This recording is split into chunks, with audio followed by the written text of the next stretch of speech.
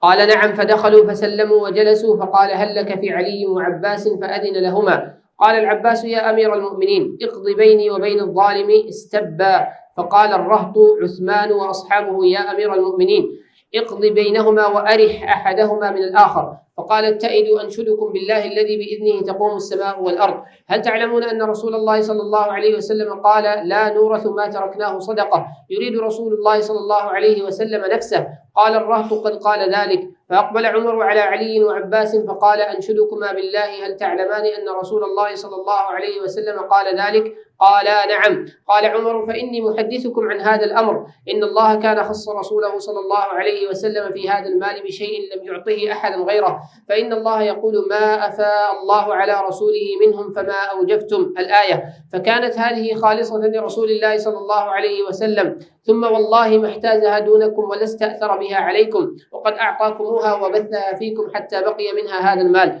وكان النبي صلى الله عليه وسلم ينفق على أهله نفقة سنتهم من هذا المال ثم يأخذ ما بقي فيجعله مجعل مال الله. فعمل النبي صلى الله عليه وسلم بذلك حياته. أنشدكم بالله هل تعلمون ذلك؟ فقالوا نعم. ثم قال لعلي وعباس أنشدكما بالله هل تعلمان ذلك؟ قالا نعم. ثم توفى الله نبيه صلى الله عليه وسلم فقال أبو بكر أنا ولي رسول الله صلى الله عليه وسلم. فقبضها أبو بكر فعمل فيها بما عمل فيها رسول الله صلى الله عليه وسلم وأنتما حينئذ وأقبل على علي وعباس تزعمان أن أبا بكر فيها كذا والله يعلم أنه فيها صادق بار راشد تابع للحق. ثم توفى الله أبا بكر فقلت أنا ولي رسول الله صلى الله عليه وسلم وأبي بكر فقبضتها سنتين أعمل فيها بما عمل به رسول الله صلى الله عليه وسلم وأبو بكر ثم جئتماني وكلمتكما على كلمة واحدة وأمركما جميع. جئتني تسألني نصيبك من ابن أخيك وأتاني هذا يسألني نصيب امرأته من أبيها. فقلت إن شئتما دفعتهما إليكما على أن عليكما عهد الله وميثاقه تعملان فيها بما عمل به رسول الله صلى الله عليه وسلم وبما عمل فيها أبو بكر وبما عملت فيها منذ وليتها وإلا فلا تكلمان فيها. فقلتما ادفعها إلينا بذلك فدفعتها إليكما بذلك. أنشدكم بالله هل دفعتها إليهما بذلك؟ قال الرهط نعم. فأقبل على علي وعباس فقال أنشدكما بالله هل دفعتها إليكما بذلك؟ قال نعم. قال أفتلتمسان مني قضاء غير ذلك؟ فوالذي بإذنه تقوم السماء والأرض لا أقضي فيها قضاء غير ذلك حتى تقوم الساعة، فإن عجزتما عنها فادفعاها إلي فأنا أكفيكماها. یہ حدیث تو بہت مشہور ہے اور اس میں جو مسائل ہیں اہل سنت کے ہاں بالکل حقیقت ہے اور سچائی ہے. تو ہمارا یہی عقیدہ ہے کہ رسول اللہ صلی اللہ علیہ وسلم کی چھوڑی ہوئی چیز وہ آپ کی وراثت نہیں ہے. ما ترکنا فہو صدق. اور جو فیصلہ سیدنا ابو بکر نے کیا تھا، سیدنا عمر نے کیا تھا، وہی حق تھا، اور وہ رسول اللہ صلی اللہ علیہ وسلم کا فیصلہ وہی تھا مال فے کے بارے میں، باغ فدق اور مال فے کے بارے میں، جو مال بنو نذیر تھے اور باغ فدق تھا. اور پھر وہی فیصلہ سیدنا علی رضی اللہ تعالیٰ عنہ جب خلیفہ بنے ہیں تو کیا انہوں نے پھر وہ فیصلہ بدلا تھا جو حضرت ابو بکر، عمر اور عثمان جس پر قائم رہے؟ نہیں بدلا.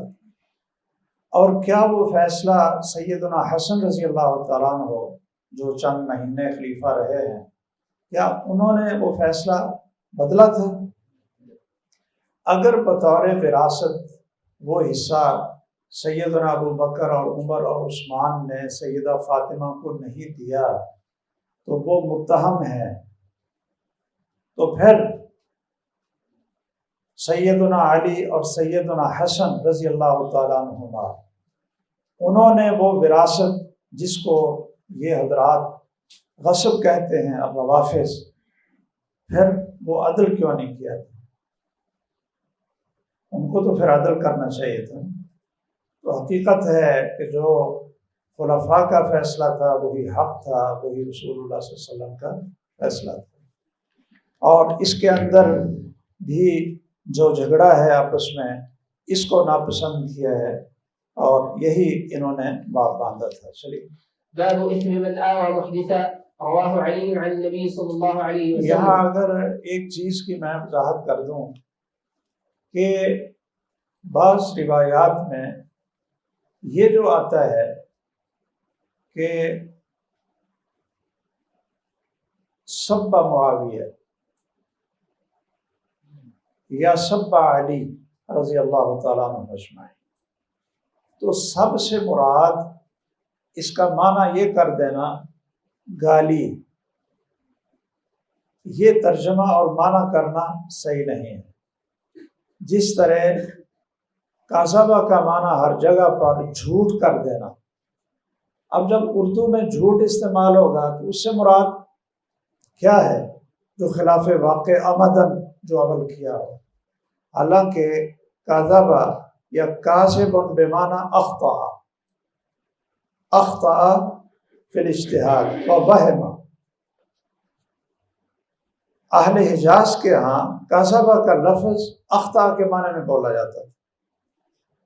جب عبادہ بن صامت سے کسی نے پوچھا کہ فلاں صحابی ابو محمد کہتا ہے کہ وتر واجب ہے، تو عبادہ بن صامت نے کیا کہا تھا؟ کذب ابو محمد. تو یہاں کذبہ سے مراد کیا ہے؟ اخطا ابو محمد. اسی طرح جب حضرت عباس نے اپنے بھتیجے کے بارے میں کہا، یہ جو الفاظ ہیں کہ یہ ظالم، الغادر، الکاذب، الآثم، تو کیا اس سے مراد یہ ہے کہ نعوذ باللہ وہ جھوٹ بولتے؟ سبا کا معنی برا بلا کہنا، اگرچہ کسی کی خطا سیاسی ہو یا خطا اجتہادی ہو. اس لیے اس لفظ کو لے کر یہ کہنا کہ جی صحابہ حضرت امیر معاویہ رضی اللہ تعالیٰ عنہ نے یا فلان ہے حضرت علی کے بارے میں یہ کیوں نہیں کہا تھا جی وہ انہوں نے ان کو گالی دی، تو گالی کا معنی ہماری زبان میں تو ماں بہن کی گالی ہوتی. کیا بھائی؟ لفظ عربی ہے اور ترجمہ ہم اس کا پنجابی والا کر رہے ہیں.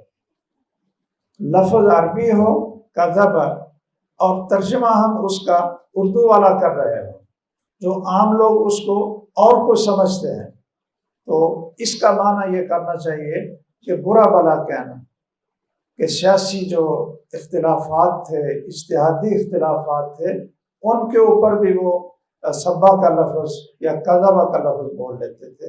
اس کی علماء کو کم از کم اچھی طرح سمجھ ہونی چاہیے جو دوسروں کو سمجھا سکے۔ ہاں جی۔ باب اسم من آوى محدثا رواه علي عن النبي صلى الله عليه وسلم. حدثنا موسى بن إسماعيل قال حدثنا عبد الواحد قال حدثنا عاصم قال قلت لأنس أحرم رسول الله صلى الله عليه وسلم المدينة؟ قال نعم، ما بين كذا إلى كذا لا يقطع شجرها، من أحدث فيها حدثا فعليه لعنة الله والملائكة والناس أجمعين. قال عاصم فأخبرني موسى بن أنس أنه قال أو آوى محدثا.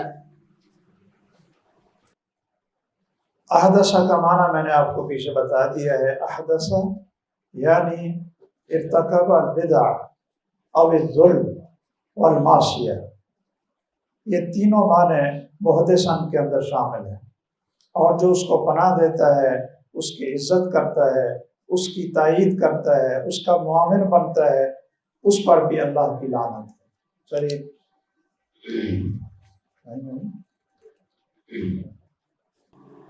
باب ما يذكر من ذم الرأي وتكلف القياس.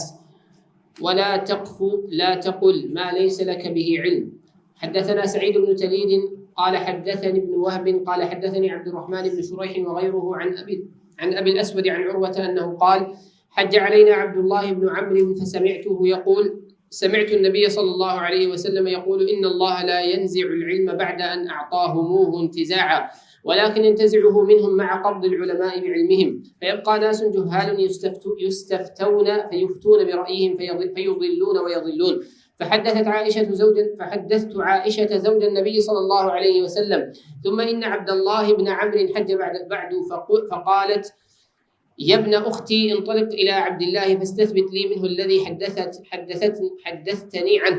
فجئته فسألته فحدثني به كنحو ما حدثني، فأتيت عائشة فأخبرتها فعجبت فقالت والله لقد حفظ عبد الله بن عمرو.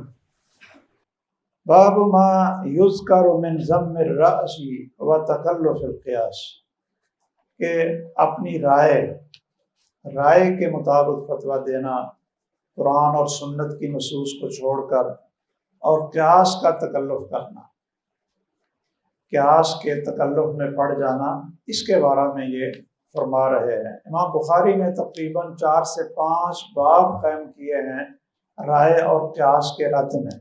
ایک تو یہ باب ہے، اور اس میں لا تقفو کا ترجمہ کیا ہے لا تقل، یہ ابن عباس رضی اللہ تعالیٰ عنہ نے ترجمہ کیا ہے کہ لا تقل ما لیس لک بہ علم، اور دوسرا اس کا ترجمہ لا تتبع، لا تقف قف الاثر اتبع الاثر، اس کے دونوں معنی موجود ہیں، اتباع کے معنی میں بھی اور قول کے معنی بھی۔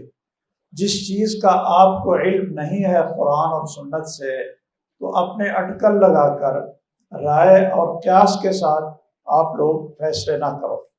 آگے انہوں نے جس حدیث کا ذکر کیا ہے اس میں بھی یہی ہے کہ فَيَبْقَى وَلَكِنْ يَنْتَزِعُهُ مِنْهُمْ مَا قَبْضِ الْعُلَمَاءِ بِعِلْمِهِمْ فَيَبْقَى نَاسٌ جُهَّالٌ يُسْتَفْتَوْنَ فَيُفْتُونَ بِرَأْيِهِمْ، وہ اپنی رائے سے فتوے دیں گے، قرآن اور سنت کے نصوص کا اہتمام نہیں کریں گے، فَيَضِلُّونَ وَيُضِلُّونَ، تو اس لیے رائے اور قیاس کے ساتھ فتوے دینے یہ شریعت کے اندر جائز نہیں ہے، بلکہ قرآن اور سنت کی نصوص وافی اور کافی ہیں۔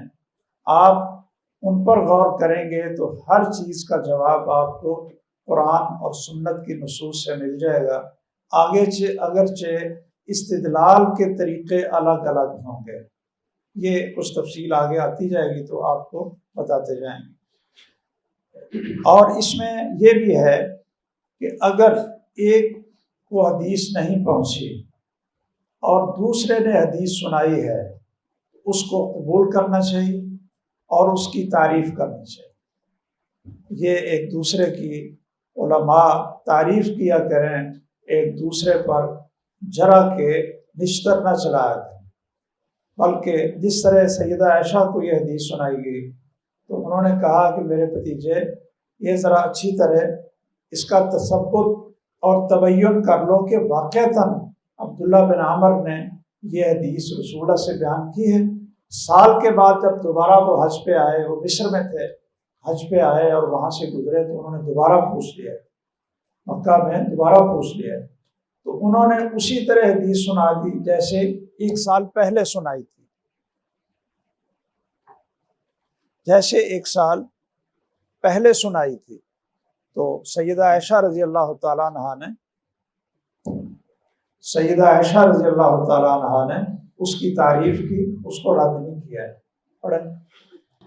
حدثنا عبدان قال أخبرنا أبو حمزة قال سمعت الأعمش قال سألت أبا وائل هل شهدت صفين؟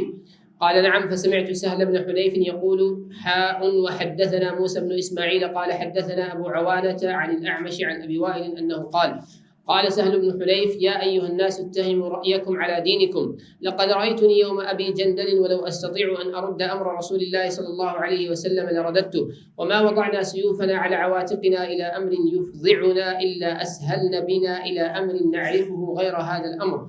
قال وقال أبو وائل شهدت صفين وبئست صفون.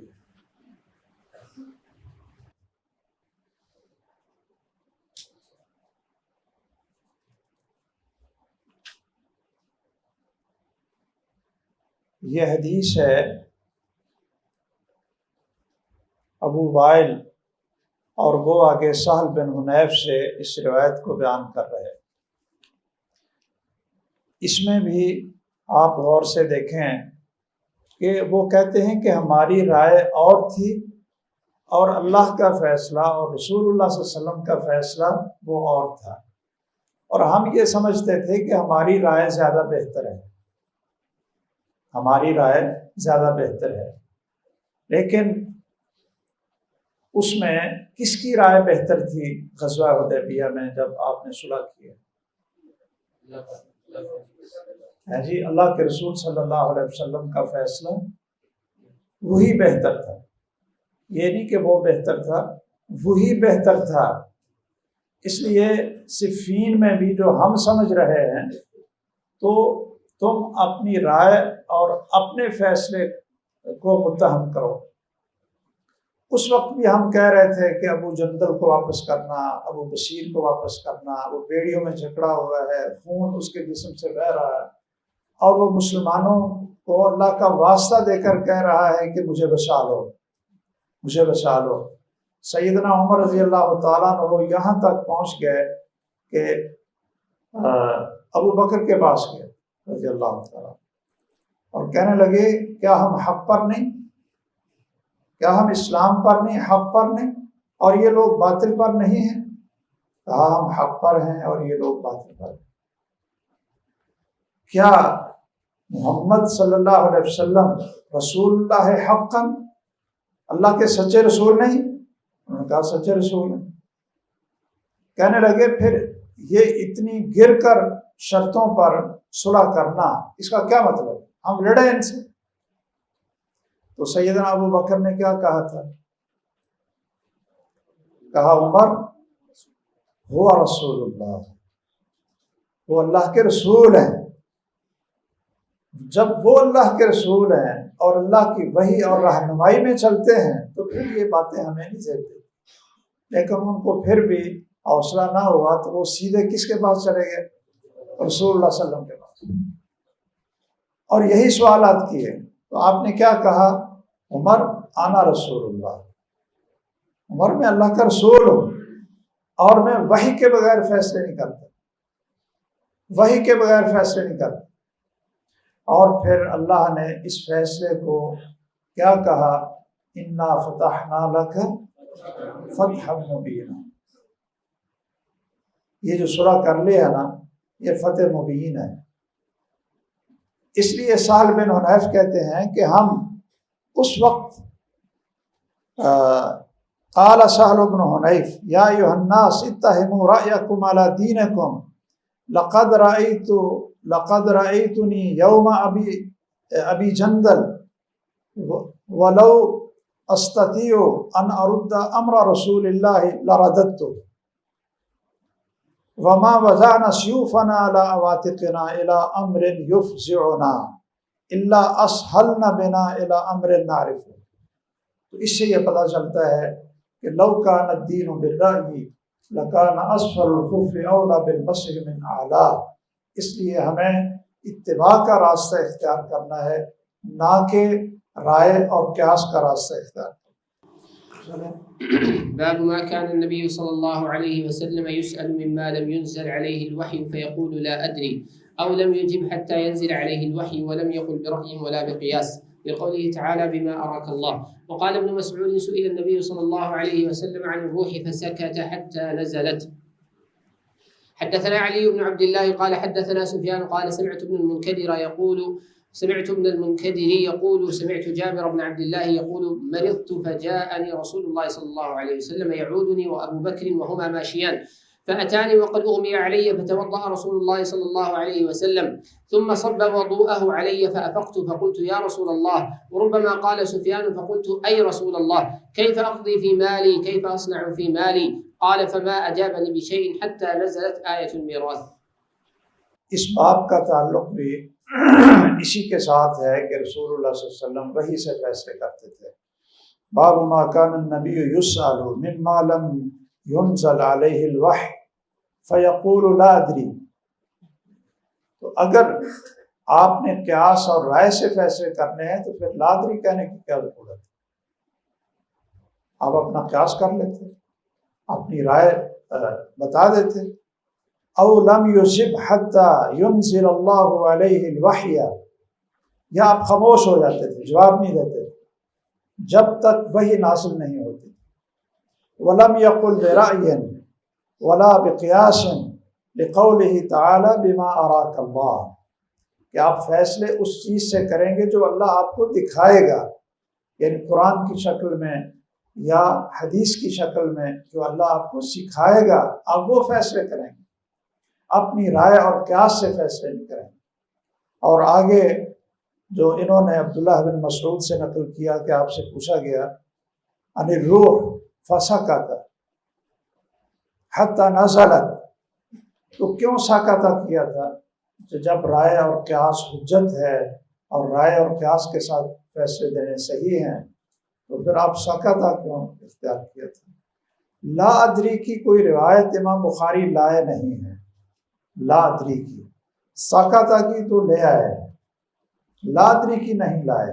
لم یجب کی بھی لے آئے ہیں. اور یہ ان کا جو طریقہ تھا امام بخاری رحمہ اللہ کا کہ وہ بسا اوقات باب قائم کر دیتے تھے ان الفاظ سے جو احادیث ثابت تو ہوتی تھیں لیکن علی شرط البخاری نہیں ہوتی تھی. دوسرے محدثین ان کو صحیح کہتے تھے، یا وہ صحیحین کے اپنی صحیح میں درج کرنے کی شرط پر نہیں تھی. جو انہوں نے صحیح بخاری میں حدیث درج کرنے کی شرطیں لگائی ہوئی تھیں ان کے مطابق نہیں تھی، اگرچہ صحیح تھیں، اس کے اوپر وہ پھر باب قائم کر کے بتا دیتے تھے. بہت سارے واقعات ہیں جس میں رسول اللہ صلی اللہ علیہ وسلم نے لا ادری کہا ہے. جب پوچھا یہودیوں نے کہ ای البقاء احب الی اللہ، سب سے اچھا ٹکڑا کون سا ہے، تو رسول اللہ صلی اللہ علیہ وسلم نے کیا کہا تھا؟ لا ادری. جبرائیل سے پوچھا وہ جب تشریف لائے انہوں نے کہا لا ادری. پھر اللہ سے پوچھ کر بتایا تو پھر کہا کہ خیر بقاء الارض مساجدها والشر بقاء الارض اسواقها. تو لا ادری اور کئی احادیث کے اندر ثابت ہے. یہ حدیث ہے سیدنا جابر کی، اس کے اندر بھی یہ ہے کہ انہوں نے ان سے پوچھا کیف اقضی فی مالی کیف اصنع فی مالی قال فما اجابنی بشیء. یہ ہے لم یجب ترجمۃ الباب حتی نزلت آیت المیراث. پڑھیے. باب تعليم بين يديها من ولدها ثلاثة إلا كان لها حجابا من النار. فقالت امرأة منهن يا رسول الله 2، قال فأعادها مرتين ثم قال 2 و2 و2. اس باب کا تعلق بھی رائے اور قیاس کے ساتھ ہے۔ باب تعلیم النبی صلی اللہ علیہ وسلم امتہ من الرجال والنساء مما علمہ اللہ، کہ رسول اللہ صلی اللہ علیہ وسلم نے اپنی امت کے مردوں اور عورتوں کو وہ سکھایا ہے جو اللہ نے آپ کو سکھایا تھا، جو اللہ نے آپ کو سکھایا تھا، قرآن اور حدیث، وحی، لیس برأی ولا تمثیل، وہ آپ کی اپنی رائے یا مثالیں نہیں ہوتی تھیں، بلکہ اللہ کی وحی آپ سکھاتے تھے۔ اور محل شاہد کیا ہے؟ محل شاہد کیا یہ ہے کہ خواتین نے کہا ذهب الرجال بحدیثک فاجعل لنا من نفسک یوما نأتیک فیہ تعلمنا مما علمک اللہ، جو اللہ نے آپ کو سکھایا ہے وہ آپ ہمیں سکھائیں، تو آپ وہی کو سکھاتے تھے جو اللہ نے آپ کے اوپر وحی فرمائی ہوتی تھی۔ چلیے، باب قول النبي صلى الله عليه وسلم لا تزال طائفة من أمتي ظاهرين على الحق يقاتلون وهم أهل العلم. حدثنا عبيد الله بن موسى عن إسماعيل عن قيس عن المغيرة بن شعبة عن النبي صلى الله عليه وسلم قال لا يزال طائفة من أمتي ظاهرين حتى يأتيهم أمر الله وهم ظاهرون. اس میں بھی یہ ہے کہ امت میں ایک گروہ رہے گا جو حق پر قائم رہے گا، اور وہ گروہ کون ہے؟ وہم اہل العلم۔ اور اس کی تفسیر میں اگر آپ نے زیادہ دیکھنا ہے تو شرف اصحاب الحدیث، شرف اصحاب الحدیث کہ جتنے محدثین ہیں، قتیبہ بن سعید ہو، علی بن مدینی ہو، امام احمد ہوں، امام بخاری ہوں، سب کہتے ہیں کہ وہ طائفہ جو حق پر قائم رہے گا وہ اہل العلم، اہل الحدیث، اور علم یکون اہل الحدیث فلا ادری من ہوں، علم یکون، اگر وہ حدیث والے نہیں ہیں تو میں نہیں جانتا کہ اور کون ہیں۔ تو حدیث پر قائم یہی حق پر قیام ہے۔ حدثنا إسماعيل قال حدثنا ابن وهب عن يونس عن ابن شهاب أنه قال أخبرني حميد قال سمعت معاوية بن أبي سفيان يخطب قال سمعت النبي صلى الله عليه وسلم يقول من يرد الله به خيرا يفقهه في الدين وإنما أنا قاسم ويعطي الله ولن يزال أمر هذه الأمة مستقيما حتى تقوم الساعة أو حتى يأتي أمر الله. چلیے، یہ حدیث بھی وہی ہے جو پیچھے انہوں نے اشارہ کیا۔ چلیں، باب قول الله تعالى أو يلبسكم شيعا. حدثنا علي بن عبد الله قال حدثنا سفيان قال عمرو سمعت جابر بن عبد الله رضي الله عنهما يقول لما نزل على رسول الله صلى الله عليه وسلم قل هو القادر على أن يبعث عليكم عذابا من فوقكم قال أعوذ بوجهك أو من تحت أرجلكم قال أعوذ بوجهك فلما نزلت أو يلبسكم شيعا ويذيق بعضكم بأس بعض قال هاتان أهون أو أيسر. اس ترجمے سے مراد بھی یہی ہے کہ آپ نے یہ خبر دے دی کہ امت میں اختلاف ہوگا، اور یلبسکم شیعا، گروہوں میں امت بٹ جائے گی۔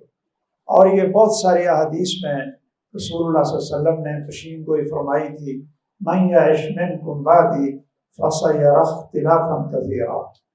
آپ نے یہ فرمایا تھا وستفترق امتی علی 73 فرقہ۔ آپ نے افتراق اور اختلاف کی خبر دے دی تھی، لیکن اس اختلاف میں حق پر وہ کون ہوگا؟ جو وحی پر قائم ہوگا۔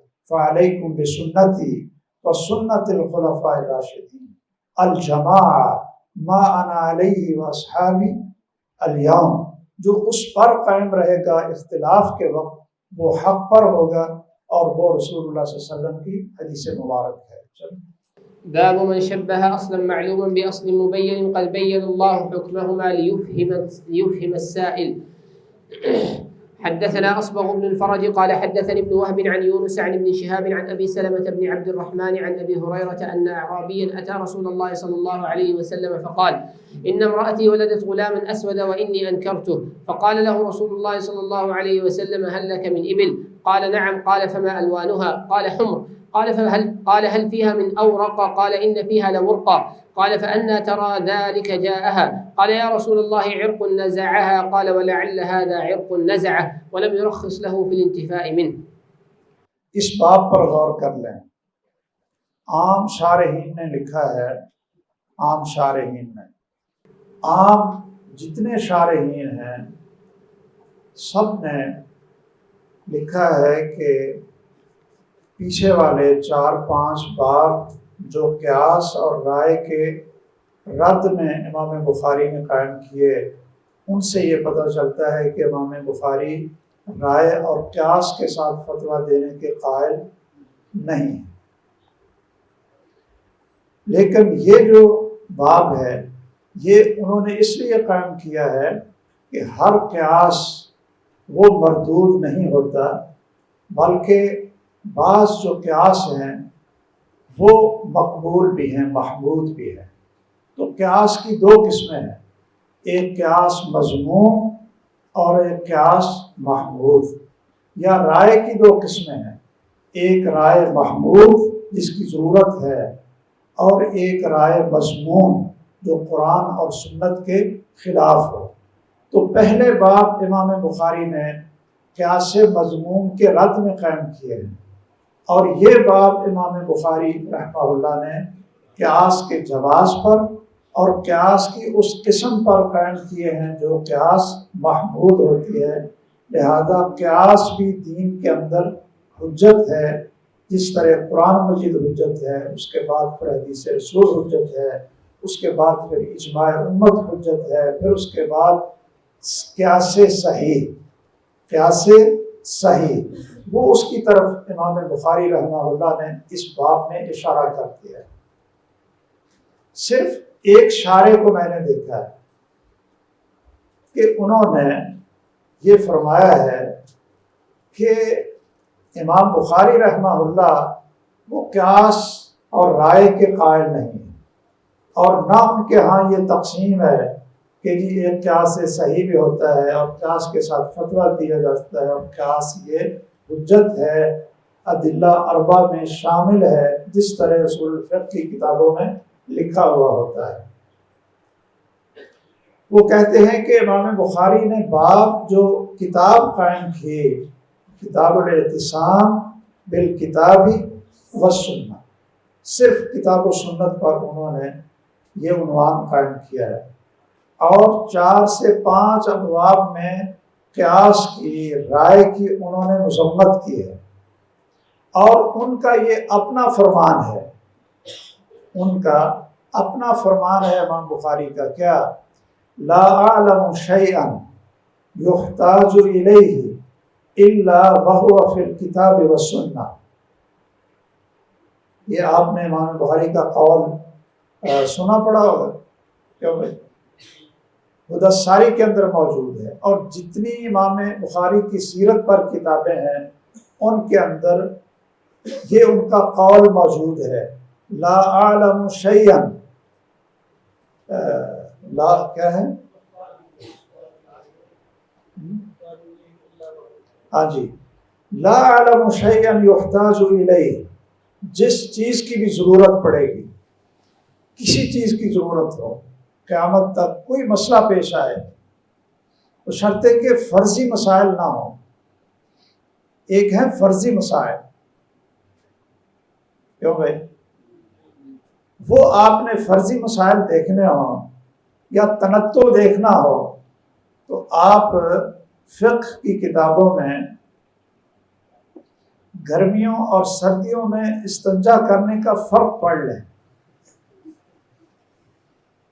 گرمیوں میں استنجا کیسے کرنا چاہیے، صفائی کیسے کرنی چاہیے، اور سردیوں میں کیسے کرنی چاہیے، اور مرد اور عورت کو کیسے صفائی کرنی چاہیے. مرد کے صفائی کا اور طریقہ ہے، وہ اور طریقے سے اپنا ہاتھ اور انگلیاں جوڑے گا، اور خاتون کا استنجا کرنے کا اور طریقہ ہے. یا آپ نے فرضی چیزیں، ویسے تو بڑی فتاوی عالمگیری ہے، اس طرح کی اور جو کتابیں ہیں کہ اگر بکری کو اگر جانور یعنی کتے جیسا جانور وہ اگر کہیں اس کے قریب آ جائے اور بچے پیدا ہو جائیں تو پھر وہ بکری بکرے شمار ہوں گے یا کتے کی نسل سے شمار ہوں گے؟ کہتے ہیں کہ ان کا منہ کی مشابت دیکھ لو، کہتے ہیں ان کے دانت دیکھ لو، کہتے ہیں ان کی شکل دیکھ لو، کہتے ہیں ان کی اور چیزیں دیکھ لو تاکہ یہ پتہ چلے جس کے ساتھ مشابت زیادہ ہوگی اس میں وہ حکمت شامل ہو جائے۔ یہ کیا چیزیں ہیں؟ اور بھی ایسی ایسی چیزیں ہیں کہ ان کا وقوع ناممکن ہے، اس لیے سلف یہی کہتے تھے، کوئی ان سے آ کر کوئی مسئلہ پوچھتا وہ کہتے تھے ایسا ہوا ہے، اگر وہ کہتے کہ ہوا ہے تو پھر اس کے بارے میں فتویٰ دے دیتے، اگر کہتے کہ نہیں ہوا نہیں ہوا کہ دوڑ جاؤ بھاگ جاؤ، جب واقعہ ہو جائے گا پھر بتانا۔ کسی دور میں معلم حج یہ حجاج کو دی جاتی تھی گورنمنٹ کی طرف سے ایک کتاب، اس وقت ہمارے کئی ساتھی وہاں پڑھتے تھے اور وہ ذرا کھلے یعنی کھلی تبلیغ کرنے والے، انہوں نے اس میں نشانیاں لگائی ہوئی تھیں کہ اگر کوئی عورت عرفات کے میدان میں جاتی ہے وَتَجِدُ ذَكَرَ حِمَارٍ ذَكَرًا يَابِسًا مِنَ الْحِمَارِ فَتُعَالِجُ بِهِ فَهَلْ يَفْسُدُ حَجُّهَا أَمْ لَا۔ تو وہ جو ہمارے کچھ ساتھی تھے انہوں نے وہ نکال کر نشانیاں لگائی ہوئی تھی، جس کے ہاتھ میں وہ یہ کتاب دیکھتے نا تو وہ کہتے کہ آپ یہ کتاب کس لیے پڑھتے ہیں؟ کہا اس میں حج کا طریقہ سیکھتے ہیں۔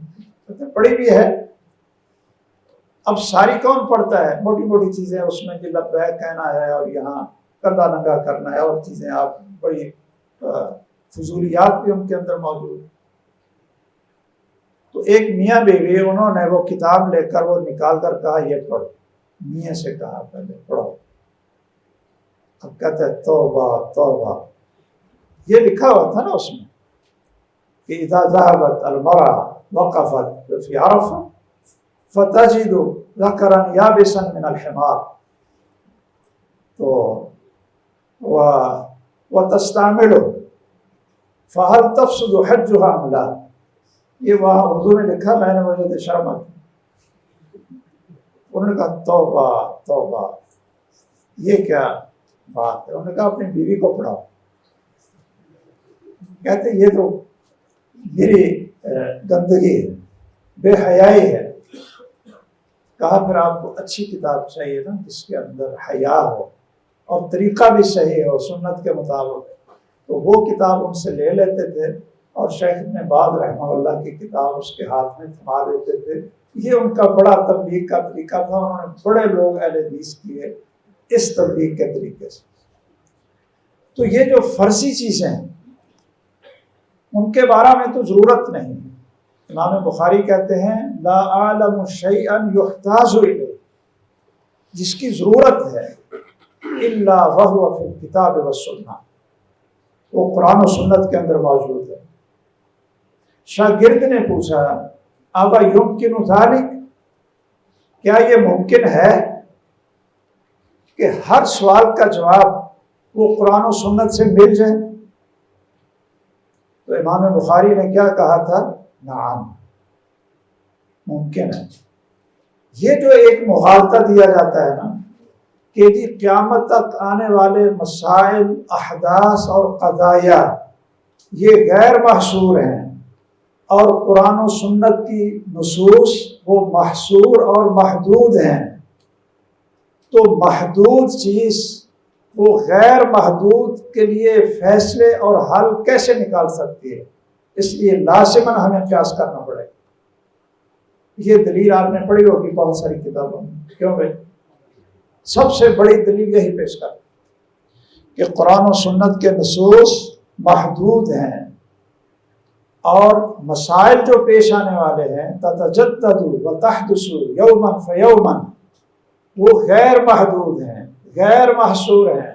تو محدود چیز محصور کا حل، غیر محصور اور غیر محدود کا حل کیسے نکال سکتی ہے؟ اس لیے ہمیں لازماً قیاس کرنی پڑے۔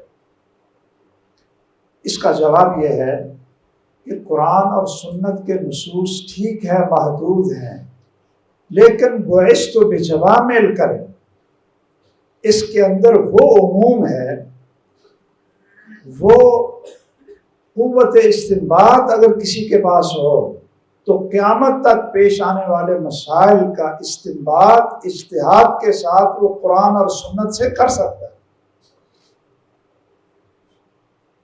ایک نص ایک نص، اس کے نیچے ہزاروں مسائل موجود ہوتے ہیں۔ آپ یہ نہ سمجھیں کہ جی اس دور میں افیون نہیں ہوتی تھی تو اب افیون کا کیا کریں، شاید پنکھ نہیں ہوتی تھی اب یہ پنکھ کا کیا کریں، فلاں نئی چیز نہیں ہوتی تھی۔ تو بھائی رسول اللہ صلی اللہ علیہ وسلم نے فرما دیا کل مسکر خمر و کل مسکر حرام۔ اب اس میں قیامت تک افیون آئے، وہ بھنگ آئے، یا اور وہ نئی چیزیں شیشہ آئے، کچھ آئے، جو بھی اسکار ہوگا کل مسکرن خمر، وہ خمر ہی ہوگا۔ اس عموم کے تحت کتنی چیزیں آتی ہیں؟ جب ایک عام حکم موجود ہے تو پھر وہ ساری جزیات پر حاکم ہے۔ عموم کے اندر جتنے اس کے افراد ہیں وہ سارے کے سارے آتے ہیں کہ نہیں بھائی؟ سارے آتے ہیں نا، تو کیا ضرورت ہے قیاس کی؟ کل مسکر حرام، کل مسکر خمر، ما اسکر قلیلہ ما اسکر کثیرہ فقلیلہ حرام۔ اور جو لفظ ما ہے یہ عموم کے لیے آتا ہے کہ نہیں؟ یہ عموم کے لیے ہے، ما اسکر کثیرہ فقلیلہ حرام۔ اس لیے یہ دلیل تو کوئی ایسی بنتی نہیں ہے۔ ہاں ایک بات ہے کہ قیاس کی وہ قسمیں، قیاس کی وہ قسمیں جس کی علت منصوصہ ہو، یہ لوگ اس کو بھی قیاس میں شامل کر لیتے ہیں، حالانکہ اس کی علت حدیث میں موجود ہوتی ہے۔ ما اسکرا قلیلہ کل مسکر، علت کیا ہے اس کا؟ اب یہ علت منصوصہ ہے نا، علت کیا ہے؟ منصوصہ ہے۔ اب آپ جتنے افراد اس کے نیچے ہوں گے آپ اس کو قیاس کہیں گے یا عام کے افراد کہیں گے؟ عام کے افراد، اور یہ علت منصوصہ ہے۔ اسی طرح جب رسول اللہ صلی اللہ علیہ وسلم سے پوچھا گیا کہ رطب اور یابس جو کھجور ہے اس کی آپس میں خرید و فروخت جائز ہے، آپ نے کیا پوچھا تھا؟ علت منصوصہ کیا تھی؟ ہاں، اینقص الرطب اذا یبس قالوا نعم قال فلا۔ اینقص الرطب اذا یبس، اس سے پتہ چلا کہ ہر وہ چیز جو کم اور زیادہ ہو سکے، ینقص ہو سکے، ان کی آپس میں خرید و فروخت جائز نہیں ہے۔ اب یہ علت منصوصہ ہے، اس پر جو احکام آپ مرتب کریں گے اجتہاد سے وہ دلالت النص ہے، وہ علت ہے منصوصہ جو اللہ کے رسول نے خود بیان کی۔ اس کو قیاس کون کہتا ہے؟ اگر اس کو قیاس کہتے ہیں تو چلو پھر ٹھیک ہے، پھر اس طرح کی قیاس ہم بھی مان لیں۔ اسی طرح جو لفظ کی دلالت ہے اپنے معنی پر، وہ عبارت النص بھی ہوتی ہے، اشارت النص بھی ہوتی ہے، اور دلالت النص بھی ہوتی ہے، اور اقتضاء النص بھی ہوتی ہے۔ اب دلالت النص وہ نص کی دلالت ہے یا قیاس کی دلالت ہے؟ جب نص کی دلالت ہے تو پھر اس کو آپ قیاس بالاولیٰ کہہ لیں، قیاس بالمساوی کہہ لیں، آپ اس کو منطوق کہہ لیں، آپ اس کو فحو الخطاب کہہ لیں، آپ اس کو لحن الخطاب کہہ لیں، کوئی لفظ دے لیں، ہے تو وہ دلالت النص. اور دلالت النص یہ ہوتی ہے کہ جس کو عربی زبان آتی ہو، لفظ سنتے ہی بغیر تنقیح المنات کے، تخریج المنات کے، الصبر والتقسیم، یہ جو قیاس میں علت تلاش کرنے کی جو مسالک العلہ جسے کہتے ہیں. اب پتہ نہیں آپ نے یہ چیزیں مسالک العلہ جس میں تنقیح المنات، تخریج المنات، الصبر، التقسیم، یہ چیزیں آپ نے پڑھی ہیں کہ نہیں پڑھی؟ کیوں بھائی پڑھی ہیں؟ اچھا ماشاء اللہ، تو پھر تو آپ علماء ہیں اچھے بنے.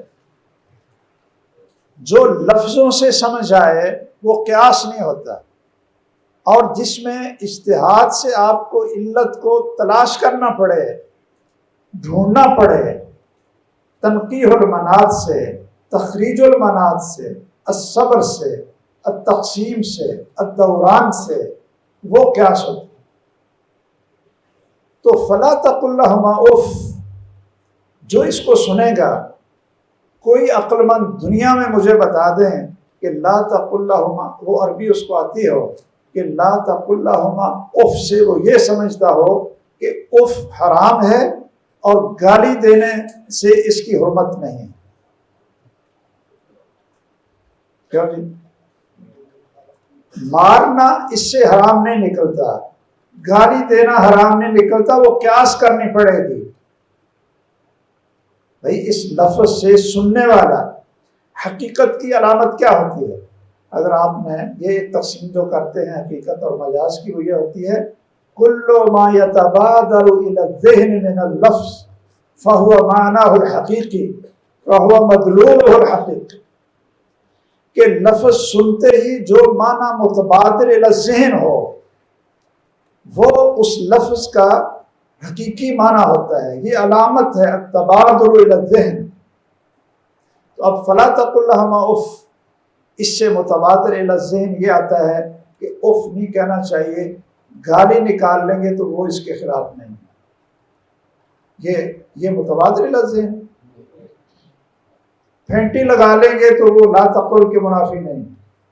لا تقل اس کو حرام نہیں کہتے، اس کو بالاولیٰ حرام کہتے. اس کو دلالت النص کہتے ہیں. اس کو کیا کہتے ہیں؟ دلالت النص کہتے ہیں. پھر قیاس کدھر گیا؟ اس لیے آپ یہ بات ذہن میں رکھ لیں کہ اگر قیاس علت منصوصہ والی ہو، یا وہ قیاس ہو جو منطوق والی ہے، فحو الخطاب والی، جس کو قیاس جلی اور قیاس بالاولیٰ کہتے ہیں، تو ٹھیک ہے آپ اس کو قیاس کہہ لیں، وہ حجت ہے.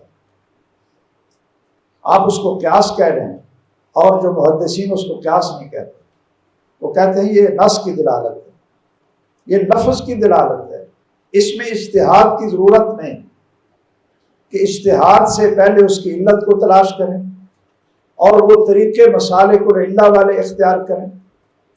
تو جب علت منصوصہ ہے آپ اس کو قیاس کہتے ہیں، کہہ لو.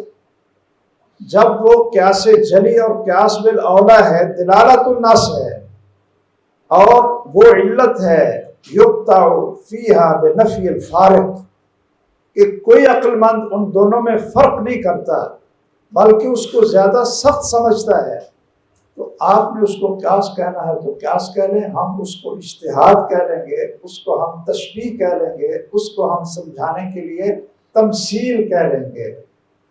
آپ قیاس کہہ لیں. یہ تو ایک لفظی اختلاف ہوا نا. اس طرح کی قیاس کا کوئی منکر نہیں جس کی علت منصوصہ ہو. جو فحو الخطاب اور لحن الخطاب یا منطوق کی قسم ہو. لفظ کی دلالت کی دو قسمیں ہیں نا، منطوق ہے یا مفہوم ہے. اور منطوق میں مفہوم الموافقہ، مفہوم الموافقہ وہ منطوق کی قسم ہے. اور یہ چاروں قسمیں عبارت النص، اشارت النص، دلالت النص اور اقتضاء النص، یہ ساری منطوق کی قسمیں ہیں. یہ ساری منطوق کی قسمیں ہیں جو لفظ بولنے سے ہی سمجھ آ جاتی ہیں. تو امام بخاری رحمہ اللہ نے یہ ابواب قائم کیے قیاس اور رائے کے رد میں، اور یہ ایک باب قائم کیا امام بخاری نے. عام تو کہتے ہیں یہ قیاس محمود کے لیے قائم کیا، اور آپ جانتے ہیں جو قیاس اصطلاحی ہے اس میں کیا ہوتا ہے بھائی؟ 4 چیزیں ہوتی ہیں نا، اصل ہے، فرع ہے، حکم ہے، شاباش، علت ہے. یہ 4 چیزیں ہوتی ہیں. اصل ہے وہ منطوق ہوتی ہے، اس کا حکم موجود ہے، اور جو فرع ہے وہ کیا ہوتی ہے؟ اس کا حکم مسکوت عنہ. مسکوت عنہ اس کا حکم تو ہم نے معلوم کرنا ہے. اب ہم اصل میں علت دیکھیں گے، کس علت کی بنیاد پر حکم آیا. وہ علت اگر مسکوت عنہ کے اندر موجود ہے فرع میں، تو ہم حکم میں اس کو اس کے اوپر قیاس کر دیں گے. اس کو کہتے ہیں نا قیاس، جس کے 4 ارکان ہیں. ایک رکن اصل، ایک فرع، ایک حکم اور ایک علت. اچھا، جو اصل ہے مقیس علیہ، وہ کیا ہوتا ہے؟ محکوم بہی یا منطوق بہی، اس کا حکم موجود ہے. فرع مسکوت عنہ ہے، اس کا حکم موجود نہیں ہے. تو علت چونکہ اس میں ہوگی، اس لیے ہم مقیس علیہ اور اصل کے حکم کو متعدی کر دیں گے اس فرع کی طرف، مسکوت کی طرف. اب اگر قیاس اس کو کہتے ہیں جو اصول فقہ کی کتابوں کے اندر موجود ہے، تو یہ امام بخاری کا باب ذرا پڑھیے. کیا یہ وہ کیا ثابت کر رہے ہیں؟ یہ کہتے ہیں باب من شبہ اصلا معلوما باصل مبین. دونوں اصل معلوم ہیں، مبین ہیں، دونوں کا حکم موجود ہے. دونوں کا حکم موجود ہے، لیکن سائل کی سمجھ میں نہیں آ رہا، تو اس کو تمثیل سے سمجھایا گیا ہے تاکہ وہ مطمئن ہو جائے، نہ کہ قیاس کیا گیا ہے. قیاس میں تو اصل وہ کیا ہوتی ہے؟ مسکوت عنہ، اس کا حکم ہی نہیں ہوتا. اور امام بخاری کہہ رہے ہیں شبہ اصلا معلوما باصل مبین قد بین النبی صلی اللہ علیہ وسلم حکمہما. دونوں کا حکم اللہ کے رسول نے بیان کیا ہوا ہے، تو پھر فرع مسکوت عنہ کدھر ہے بھائی؟ قد بین النبی صلی اللہ علیہ وسلم حکمہما. دونوں کا حکم آپ نے بیان کر دیا. جب آپ نے بیان کر دیا تو یہ قیاس اصطلاحی ہے. کس لیے ہمارے شارحین وہ جب شروع لکھنے والے خود قیاس کو ایک چوتھی دلیل بطور حجت سمجھتے تھے، تو انہوں نے امام بخاری کے ابواب سے بھی اپنے ذہن کے مطابق قیاس کو کشید کرنے کی کوشش کی. تفسیر القول بما لا یرفع بہ القائل، چونکہ اپنا ذہن یہ تھا، اس لیے انہوں نے اس سے یہ سمجھ لیا کہ یہ قیاس ہے اور قیاس محمود ہے. بھئی قیاس کہاں ہے؟ یہاں تو دونوں کا حکم رسول اللہ نے بیان کر دیا ہے، آپ کہتے ہیں قیاس ہے. دونوں کا حکم، قیاس میں شرط ہے کہ فرع کا حکم وہ مسکوت عنہ ہو، اس کا پتہ نہیں، اسی لیے تو قیاس کرنا. جب دونوں کے حکم کا پتہ ہے تو یہ تو قیاس ہے ہی نہیں، یہ تشبیہ ہے. تو صرف ایک شارح ہے، آپ نے وہ دیکھنی ہے بحث فیض الباری میں، فیض الباری، ٹھیک ہے. وہ کہتے ہیں کہ امام بخاری رحمہ اللہ یہ اصطلاحی قیاس کے قائل نہیں تھے. باقی جو دلالت النص ہے یا قیاس جلی ہے وہ تو منطوق ہے، وہ تو دلالت النص ہے، وہ قیاس میں شامل نہیں، وہ اجتہاد میں شامل ہے کہ آپ اجتہاد کریں گے. الفاظ کی دلالت مختلف ہوتی ہے، دلالت مختلف ہوتی ہے، کوئی عام ہے، کوئی خاص ہے، کوئی مشمل ہے، کوئی مبین ہے. کوئی اشارے سے آپ نے بات سمجھا دی ہے، آگے آ رہے ہیں یہ دعا، اور آپ نے کنایے سے بات سمجھا دی ہے، تو دلالت النص ہے. تو انور شاہ صاحب کشمیری رحمہ اللہ فرماتے ہیں کہ امام بخاری یہ باب قائم کر کے یہ سوال کا جواب دینا چاہتے تھے. ایک سوال پیدا ہوتا تھا اور اس کا رد کرنا چاہتے تھے، ورنہ وہ تو خود کہتے ہیں کہ لا اعلم شیئا یحتاج الیہ الا وهو فی الکتاب والسنہ. اور جو قیاسات صحیح بخاری میں نظر آتے ہیں وہ در حقیقت قیاس اصطلاحی نہیں ہیں بلکہ وہ دلالت النص ہے. وہ قیاس علت منصوصہ والے ہیں، وہ قیاس بالاولا اور قیاس جلی والے ہیں جس کو منطوق کہتے ہیں. نام اس کا آپ قیاس رکھ لیں. تو امام بخاری پر یہ اعتراض ہو سکتا تھا کہ آپ تو قیاس کو مان نہیں رہے، آپ نے رد ہی کیا ہے، 4-5 ابواب باندھ دیے، تو اب یہ بھی تو قیاس ہے نا. یہ آپ کیوں نہیں مانتے کہ ایک عربی آیا تو اس نے کہا میری عورت نے سیاہ بچہ جنا اور میں اس کا انکار کرتا ہوں کہ یہ میرا نہیں ہے، میں اس کو اجنبی سمجھتا ہوں. تو آپ نے کہا حلہ کا من ابل، اونٹ ہیں، ہاں جی ہیں جی، فلاں رنگ کے، ہاں جی سرخ ہیں جی، فلاں رنگ کے بھی ہیں، یہ ہیں جی، وہ کہاں سے آگے جی؟ لعلہ نزع عرقن.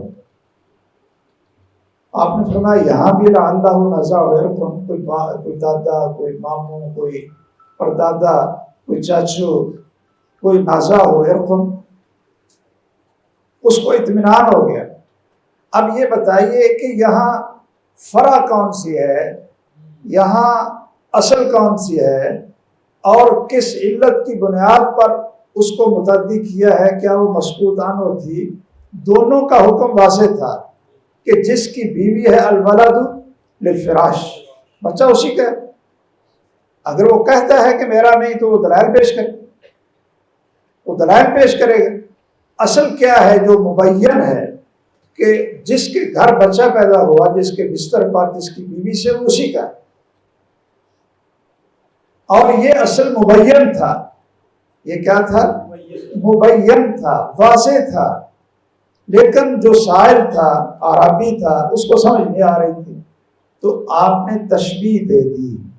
تشبیہ دونوں اصلوں کی سمجھانے کے لیے اور ہے، اور قیاس فرع کا، مسکوت عنہ کا، مقیس علیہ پر یہ اصطلاحی قیاس اور ہے. تو امام بخاری یہ بتانا چاہتے ہیں کہ بھائی رسول اللہ صلی اللہ علیہ وسلم نے قیاس نہیں کیا تھا، آپ تو وہی سے بولتے تھے. قیاس نہیں کیا تھا، رائے نہیں دی تھی، بلکہ آپ نے اصل ہی بیان کیا تھا مبین، لیکن تشبیہ دے کر لیفہم السائل، سائل کو سمجھانے کی کوشش کی. تو یہ بحث آپ اس میں فیض الباری میں یا ارشاد الفحول میں یا اس طرح اور کتابوں میں آپ دیکھ سکتے ہیں.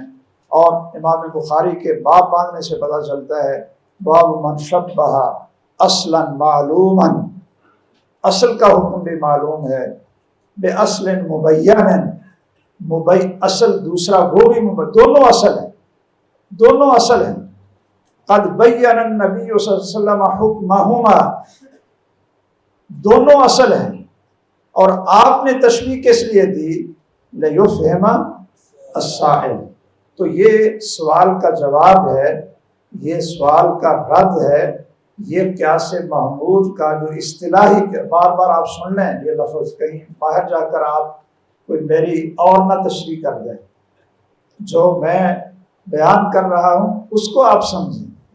آپ جا کر وہ جیسے انور شاہ کشمیری صاحب نے کہا ہے کہ بھئی دماغ اپنا ہوتا ہے اور الفاظ کو معنی اپنا پہنا لیا جاتا ہے. تو آپ میرے الفاظ کو اپنا معنی نہ پہنا ہے، یہ میرا معنی پہنا ہے.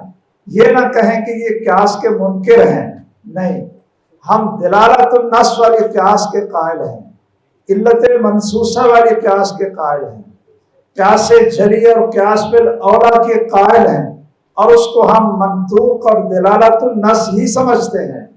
اور امام بخاری کے ترجمۃ الباب سے بھی یہی معلوم ہوتا ہے کہ انہوں نے قیاس اور رائے کا رد خوب کیا. اور اگر کوئی ان کے اوپر اعتراض آیا ہے تو انہوں نے اس کا جواب دیا ہے نہ کہ قیاس محمود اصطلاحی کی تقسیم کی ہے۔ یہ جو دوسری حدیث ہے وہ بھی اسی یعنی اس میں بھی سوال ہے کہ اگر کسی پر حج رہ گیا ہے اس کی طرف سے حج ادا کیا جا سکتا ہے یا نہیں۔ اس کو تعجب تھا کہ حج کسی پر فرض ہو اور ادا کوئی کرے، تو رسول اللہ صلی اللہ علیہ وسلم نے دین کے ساتھ مشابہت دے کر، بندے کا حق ہے، اللہ کا حق ہے، مشابہت دے کر سائل کو یہ مسئلہ اچھی طرح سمجھا دیا۔